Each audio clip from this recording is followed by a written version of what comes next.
Bienvenue à Petite Cantine. Merci. Bonjour. Merci. Diane, enchantée. Naïs, enchantée. Gauthier. Asseyez-vous. Merci. Alors on est où ici?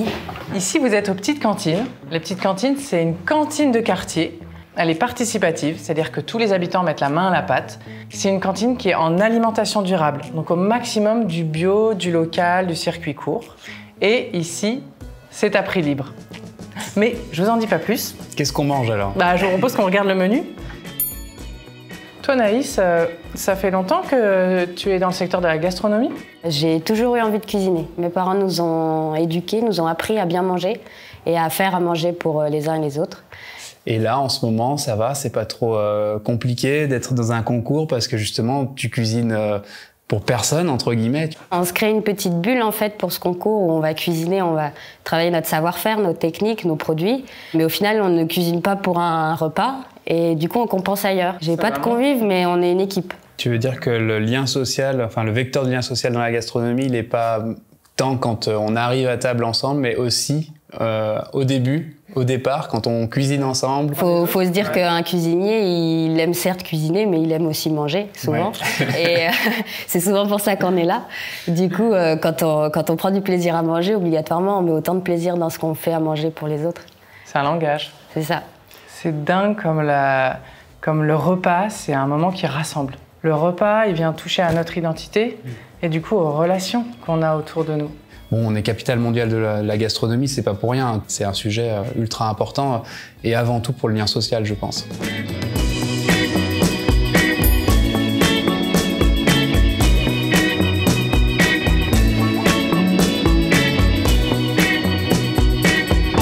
En gastronomie, on se rend vite compte qu'avec des produits très simples et très bruts, souvent on n'a pas besoin de faire grand-chose.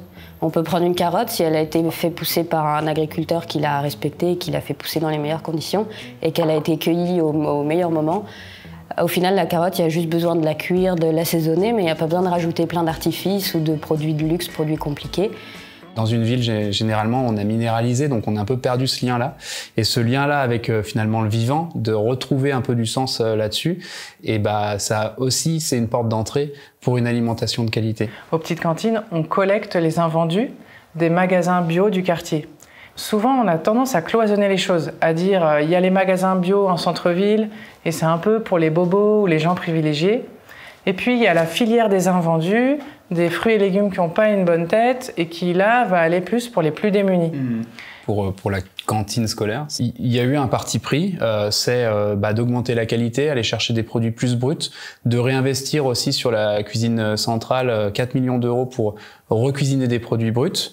Et du coup, ça a aussi un prix quand on va chercher des produits de meilleure qualité. Et ce prix-là, on a décidé de le prendre en charge parce que pour nous, c'est aussi ça, la justice sociale. Tous les enfants peuvent passer à la cantine, mais c'est un vrai sujet, le prix, effectivement. En même temps, tous les investissements que tu mets dans la qualité des aliments, tu les mets un petit peu moins dans la santé parce que tu as fait du préventif.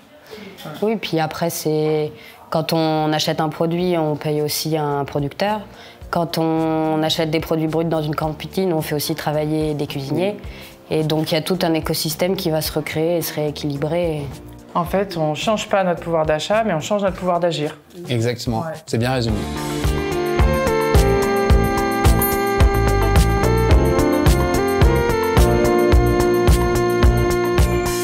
Les amis, je vous présente Oscar et Dominique qui nous ont cuisiné une petite salade uniquement à partir d'invendus récoltés auprès des magasins du quartier et un petit risotto revisité de légumes. Merci. Waouh! Alors, qu'est-ce que t'en penses? On se régale. Ça donne envie de revenir. En tout cas, on a l'impression d'être à la maison. La cuisine de maman, simple, efficace, bien assaisonnée. C'est le savoir-faire des habitants.